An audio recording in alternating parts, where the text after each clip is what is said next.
मालेगावमधल्या चिमुरडीवरील अत्याचार आणि हत्या प्रकरणामध्ये या प्रकरणातल्या आरोपीला बिलकुल सोडलं जाणार नाही असा संताप मंत्री गिरीश महाजन यांनी देखील व्यक्त केलेला आहे। गिरीश महाजन यांनी सुद्धा या प्रकरणातल्या आरोपीला फाशी व्हावी अशी मागणी केलेली आहे।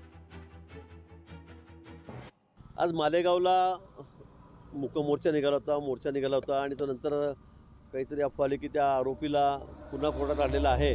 त्यामुळे सगळ्या आमच्या विशेष करून आमच्या भगिनी मोठ्या संख्येवर त्या ठिकाणी त्या चिडल्यात, लोकही चिडलेत। त्यांची मागणी की याला खरं म्हणजे चौकात आणूनच ठार मारा आणि त्यांनी कामं जसं केलेलं आहे, कृत्य जसं केलेलं आहे, इतकं खालच्या प्रतीचं काम त्यांनी केलेलं आहे, लेवलचं काम केलेलं आहे की त्याला माफी नाहीच आहे। पण कायदा तसा परवानगी देत नाही। त्याला नियमानुसार कोर्टामध्ये हिअरिंग होईल, केस चालेल, त्याला फाशी होईल, या बाबतीत कोणाची मला शंका नाही।